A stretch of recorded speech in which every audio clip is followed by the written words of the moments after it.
ప్రజలకు ఎప్పటికప్పుడు కర్తవ్య బోధన చేస్తూ సామాజిక ఆర్థిక స్వావలంబన వైపు నడిపిస్తుందని చెప్పారు. రాజ్యాంగం అంటే కేవలం ఒక పుస్తకం కాదని దేశ ప్రజలకు లభించిన వాగ్దానమన్నారు విపక్ష నేతలు.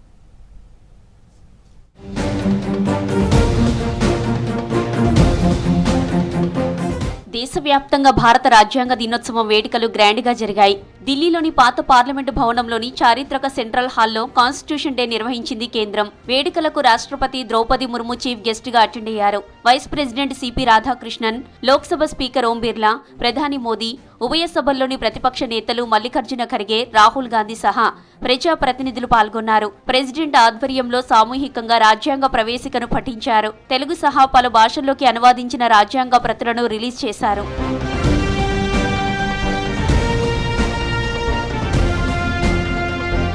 భారత రాజ్యాంగం దేశ ప్రజలకు ఎప్పటికప్పుడు కర్తవ్య బోధన చేస్తోందన్నారు ప్రెసిడెంట్ ముర్ము. ప్రజాస్వామ్య వ్యవస్థకు రాజ్యాంగమే మూలమని తెలిపారు. దేశ ప్రజల స్వాభిమానాన్ని కాపాడి ఎన్నో హక్కులను రాజ్యాంగం కల్పించిందని గుర్తు చేశారు ముర్ము. संविधान सभा के अध्यक्ष डॉक्टर राजेंद्र प्रसाद ने कहा था कि जो स्वाधीनता हमने प्राप्त की है उसकी रक्षा करना और उसको बनाए रखना तथा जनसाधारण के लिए उसको उपयोगी बनाना उन पर निर्भर करता है जो इस संविधान का क्रियान्वयन करेंगे. భారత రాజ్యాంగం సామాజిక న్యాయానికి పెద్దపీట వేసిందన్నారు ప్రెసిడెంట్ ముర్ము. దీనిలో భాగంగానే ఈడబ్ల్యూఎస్ రిజర్వేషన్లు కల్పించినట్లు చెప్పారు. ట్రిపుల్ తలాక్, ఆర్టికల్ 370 రద్దుతో సామాజిక రాజకీయ సాధికారతకు పార్లమెంటు చర్యలు తీసుకుందని చెప్పారు. జీఎస్టీ సంస్కరణలతో అన్ని వర్గాలకు మేలు జరుగుతోందన్నారు ప్రెసిడెంట్ ముర్ము. संसद के दोनों सदनों के सदस्यों ने हमारे देश को आगे बढ़ाने के साथ साथ गहन राजनीतिक चिंतन की स्वस्थ परंपरा विकसित की है.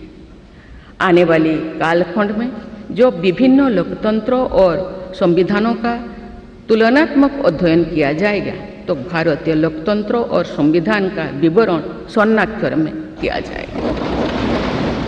భారతదేశ ఆత్మ రాజ్యాంగంలోనే ఉందన్నారు ఉపరాష్ట్రపతి సిపి రాధాకృష్ణన్. రాజ్యాంగంతోనే సామాజిక ఆర్థిక న్యాయం సాధ్యమవుతుందని చెప్పారు. రాజ్యాంగ నిర్మాతల స్ఫూర్తితో వికసిత భారత్ లక్ష్యం వైపు దేశం అడుగులేయాలన్నారు CP Radhakrishnan. In the globally changing economic and socio-political scenario, we all must be ready for reforms in many spheres. Electoral reforms, social reforms, judicial reforms and financial reforms are very, very important. భారత రాజ్యాంగ దినోత్సవం సందర్భంగా ప్రజలకు బహిరంగ లేఖ రాశారు ప్రధాని మోదీ. ప్రతి ఒక్కరూ రాజ్యాంగ విధులు నిర్వర్తించాలన్నారు. బలమైన ప్రజాస్వామ్యానికి ఇవే పునాదులని తెలిపారు. ఓటు హక్కును ప్రజలు తప్పనిసరిగా వినియోగించుకోవాలని సూచించారు. మన రాజ్యాంగం అత్యంత శక్తివంతమైందని, సామాన్యుడిని కూడా ప్రధానిని చేయగలిగే శక్తి ఉందన్నారు మోదీ.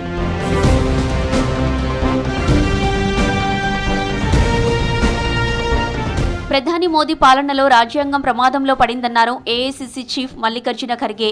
న్యాయం, సమానత్వం, స్వేచ్ఛ, సామరస్యం, లౌకికవాదమే భారత్ గుర్తింపని చెప్పారు. కానీ ఆ గుర్తింపే నేడు ప్రమాదంలో పడిందని ఆవేదన వ్యక్తం చేశారు.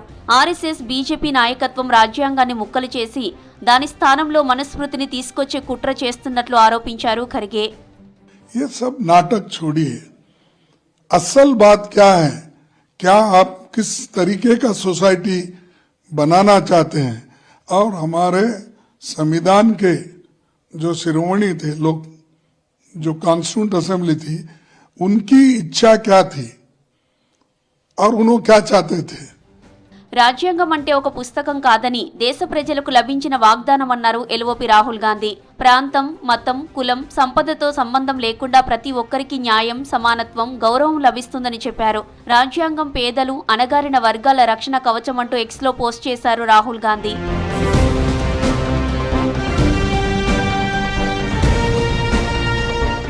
భారత రాజ్యాంగాన్ని 1949 నవంబర్ 26న పార్లమెంటు ఆమోదించింది. ఆ రోజుకు గుర్తుగా ఏటా నవంబర్ 26న జాతీయ రాజ్యాంగ దినోత్సవం నిర్వహిస్తుంది కేంద్ర ప్రభుత్వం.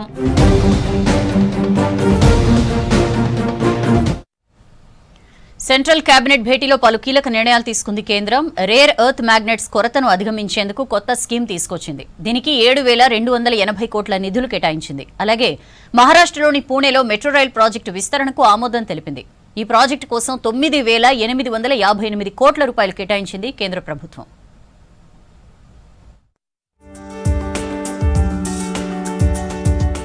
ప్రధాని నరేంద్ర మోదీ అధ్యక్షతన భేటీ అయిన సెంట్రల్ కేబినెట్ పలు కీలక నిర్ణయాలు తీసుకుంది.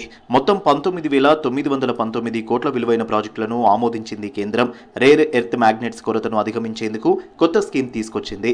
సింథర్డ్ రేర్ ఎర్త్ పర్మనెంట్ మ్యాగ్నెట్స్ తయారీని ప్రోత్సహించేందుకు 7,280 కోట్లు కేటాయించింది.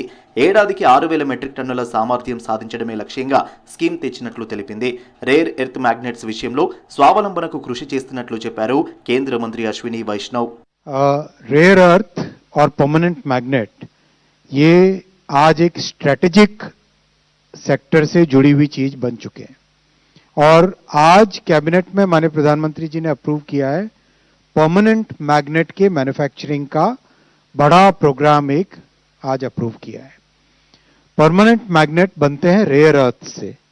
इसका उपयोग इलेक्ट्रिक व्हीकल्स में, इलेक्ट्रॉनिक्स में, डिफेंस में, एरोस्पेस में इतने सारे सेक्टर्स हैं, मेडिकल इक्विपमेंट में कई जगह परमानेंट मैग्नेट का उपयोग होता है. Electric vehicles, electronics, aerospace, defence రంగాల్లో రేర్ ఎర్త్ పర్మనెంట్ మ్యాగ్నెట్స్ కీలకంగా మారాయి. ప్రస్తుతం వీటి కోసం దిగుమతులపై ఆధారపడుతోంది భారత్.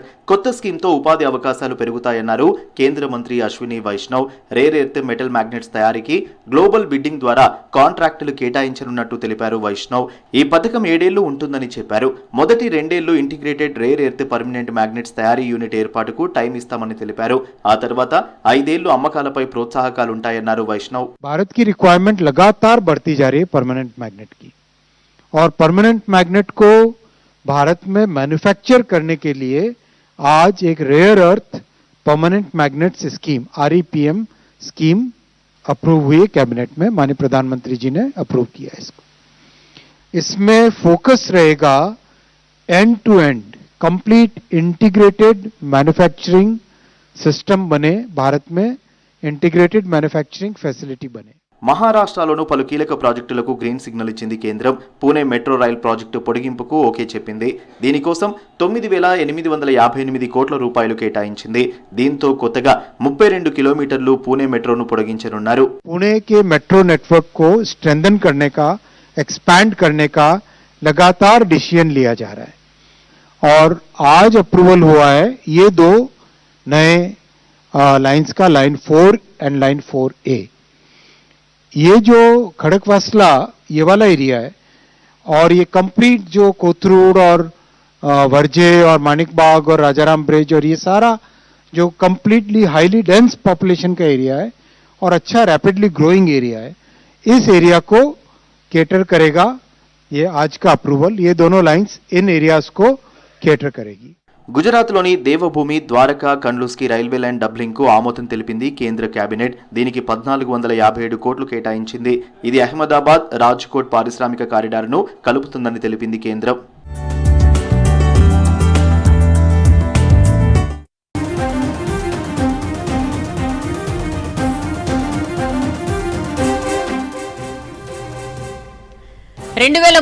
కామన్వెల్త్ గేమ్స్ బిడ్ ను భారత్ దక్కించుకుంది. 20 ఏళ్ల తర్వాత కామన్వెల్త్ గేమ్స్ కు ఇండియా ఆతిథ్యం ఇవ్వనుంది.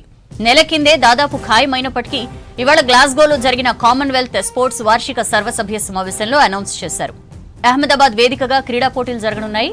ఈ గేమ్స్ నిర్వహణ కోసం నైజీరియా నగరం అబూజా నుంచి పోటీ ఎదురైంది. కానీ ఎగ్జిక్యూటివ్ బోర్డు అహ్మదాబాద్ వైపే మొగ్గు చూపింది. కామన్వెల్త్ గేమ్స్ కు 2030తో 100 ఏళ్లు పూర్తి కానుండడం విశేషం. మొత్తం 15 నుంచి 17 క్రీడాంశాల్లో పోటీలుంటాయని కామన్వెల్త్ స్పోర్ట్స్ ధృవీకరించింది. 2030 కామన్వెల్త్ గేమ్స్ నిర్వహణ హక్కులు భారత్ దక్కినందుకు సంతోషంగా ఉందన్నారు ప్రధాని మోదీ. అందరి సమష్టి కృషి, నిబద్ధత, క్రీడా స్ఫూర్తి భారతదేశాన్ని ప్రపంచ క్రీడా పటంలో స్థిరంగా నిలిపాయని ట్వీట్ చేశారు Modi.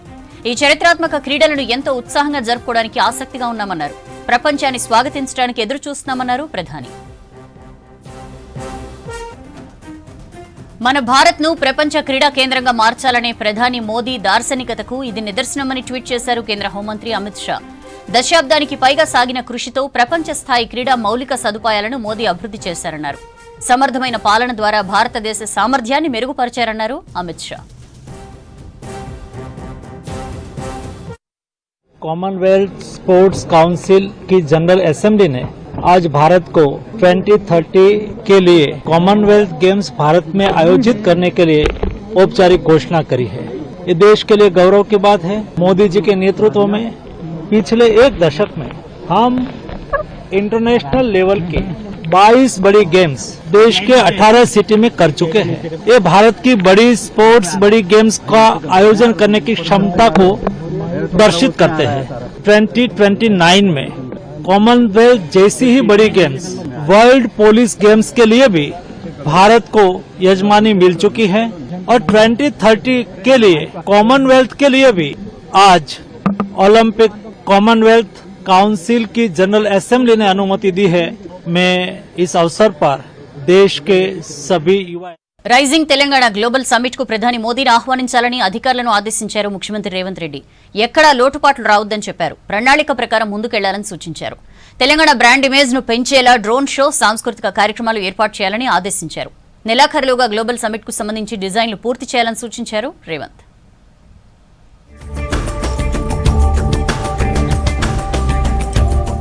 Telangana rising global summit కి ప్రధాని నరేంద్ర మోదీతో పాటు కేంద్ర మంత్రులను ఆహ్వానించాలని అధికారులకు సూచించారు ముఖ్యమంత్రి Revanth Reddy. Integrated command control సెంటర్లో గ్లోబల్ సమ్మిట్ పై రేవంత్ సమీక్ష నిర్వహించారు. దేశ విదేశాలకు చెందిన వ్యాపారవేత్తలు, ప్రముఖులను సమ్మిట్ కి ఆహ్వానించేందుకు ముందుగానే జాబితా తయారు చేయాలని సూచించారు. ఆహ్వానితులకు ఎక్కడా లోటు రావద్దని చెప్పారు. సమ్మిట్లో పెట్టుబడులకు సంబంధించి ఒప్పందాలు కుదుర్చుకునే విషయంలో ప్రణాళిక ప్రకారం ముందుకు వెళ్లాలని సీఎం ఆదేశించారు. ఇప్పటికీ 2600 మందికి గ్లోబల్ సమ్మిట్ ఆహ్వానాలు అందించామన్నారు అధికారులు.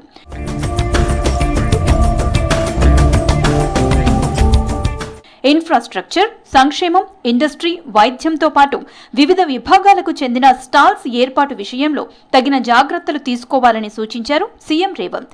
ప్లీనరీలో విభాగాల వారీగా వివిధ అంశాలపై మాట్లాడేందుకు వక్తలకు సంబంధించిన పక్కా ప్రణాళికను సిద్ధం చేయాలన్నారు. టైం నిడివి ముందుగానే నిర్ణయించాలన్నారు. ఒక్కో ఈవెంట్ కి ఒక్కో సీనియర్ ఐఏఎస్ అధికారిని బాధ్యుడిగా నియమించాలన్నారు. తెలంగాణ బ్రాండ్ ఇమేజ్ ని పెంచేలా డ్రోన్ షో, సాంస్కృతిక కార్యక్రమాలు ఏర్పాటు చేయాలని ఆదేశించారు. నెలాఖరులోగా గ్లోబల్ సమ్మిట్ కి సంబంధించి డిజైన్లు పూర్తి చేయాలని సూచించారు రేవంత్.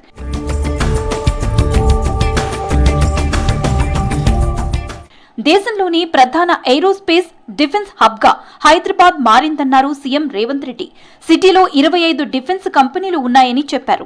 డిసెంబర్ 8, 9 తేదీల్లో Telangana rising vision document release చేస్తామన్నారు. శంషాబాద్ జిఎంఆర్ ఏరో పార్క్ లో Safran aircraft engine services India కొత్త సెంటర్ ని వర్చువల్ గా ప్రారంభించారు ప్రధాని Modi.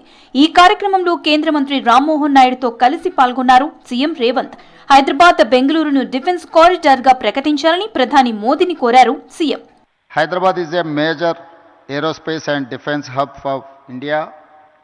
We have more than 25 major global companies and over 1500 MSMEs.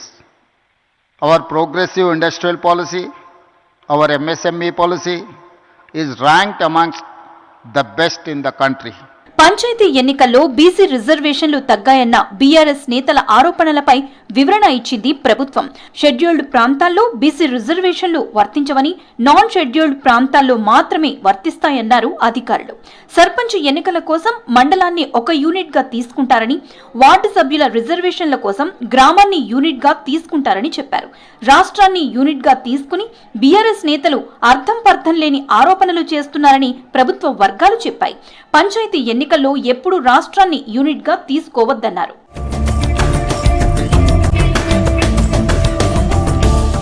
రాజ్యాంగ దినోత్సవం సందర్భంగా రాజ్యాంగం తెలుగు వర్షన్ ని విడుదల చేశారు ముఖ్యమంత్రి రేవంత్ రెడ్డి.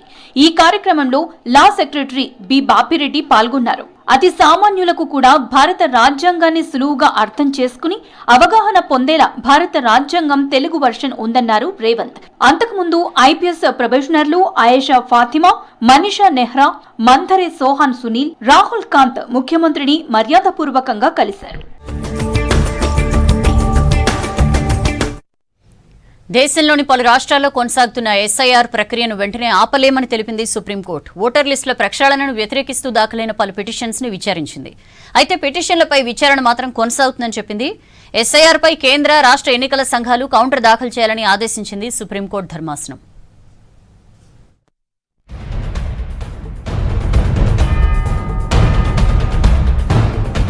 దేశవ్యాప్తంగా ఓటర్ లిస్టుల స్పెషల్ ఇంటెన్సివ్ రివిజన్ పై కీలక వ్యాఖ్యలు చేసింది సుప్రీంకోర్టు ధర్మాసనం.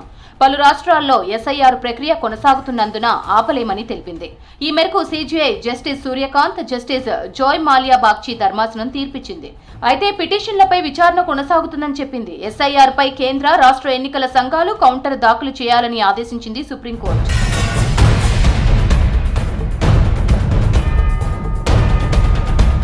పలు రాష్ట్రాల్లో ఎస్ఐఆర్ కు వ్యతిరేకంగా దాఖలైన పలు పిటిషన్లను chief justice Suryakant, justice Joymalya Bagchi ధర్మాసనం విచారణకు స్వీకరించింది. కేరళ ప్రభుత్వం దాఖలు చేసిన పిటిషన్ను విచారించింది. డిసెంబర్ 1వ తేదీలోపు కౌంటర్ దాఖలు చేయాలంటూ సీఈసీ కేరళ ఎన్నికల కమిషనర్ను ఆదేశించింది. తదుపరి విచారణను డిసెంబర్ 2కు వాయిదా వేసింది. ఎస్ఐఆర్ విషయంలో కేరళ ప్రభుత్వం 2 వేర్వేరు పిటిషన్లు దాఖలు చేసింది. కేరళలో స్థానిక సంస్థల ఎన్నికలు ముగిసేదాకా ఎస్ఐఆర్ ప్రక్రియను నిలిపివేయాలని వేసిన పిటిషన్ పైనే సుప్రీంకోర్టులో విచారణ జరిగింది. డిసెంబర్ 9 నుంచి 11 తేదీల మధ్యలో కేరళలో లోకల్ బాడీ ఎలక్షన్స్ జరగాల్సి ఉంది. So we told the Supreme Court that the booth level officers are in such high pressure that they are not able to complete their job. So that means that most of the voters will be excluded from the voters list. That is our fear. You please defer this particular process till the local body elections are over. Now what the Supreme Court said is that Election Commission will have to file a short reply to our allegations. So they have given 2 days time for the Election Commission to file the reply, and Supreme Court is going to hear our matter for interim order or whatever interim relief on the 2nd of December. Tamil Nadu నుంచి SIR కు AIADMK party మద్దతుగా application సమర్పించింది. అధికార DMK సహా అన్ని పార్టీలు వ్యతిరేకిస్తూ పిటిషన్లు దాఖలు చేశాయి. ఈ పిటిషన్లపై విచారణను డిసెంబర్ 4కు వాయిదా వేసింది సుప్రీంకోర్టు. పుదుచ్చేరి నుంచి ప్రతిపక్ష నేత ఆర్ శివ వేరుగా పిటిషన్ వేశారు.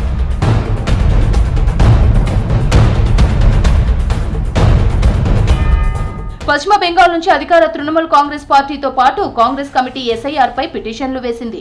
ఈ పిటిషన్ పై విచారణ డిసెంబర్ 9కి వాయిదా వేసింది కోర్టు. అదే తేదీన స్కెడ్యూల్ ప్రకారం ఓటర్ల జాబితా విడుదల కావాల్సి ఉండడంతో అవసరమైతే గడువును పొడిగించవచ్చని చెప్పారు సీజీఐ సూర్యకాంత్.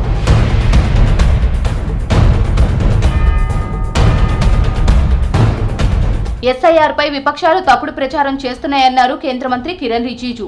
ఎలాంటి పక్షపాతం లేకుండా ఓటర్ లిస్టుల ప్రక్షాళన జరుగుతోందని చెప్పారు. విపక్షాలు ప్రజల్లో భయాందోళనలు సృష్టిస్తున్నాయని అన్నారు రిజిజు. जो संविधान को नहीं मानते वही ऐसे बातें करेंगे.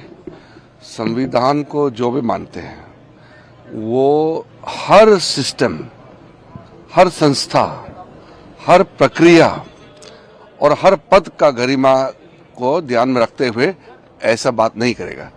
ఎస్ఐఆర్ విషయంలో రాజకీయ పార్టీలు లేనిపోని భయాందోళనలు కలిగిస్తున్నాయని తెలిపింది ఈసీ. విపక్షాలు చేస్తున్న ఆరోపణల్లో నిజం లేదంటోంది.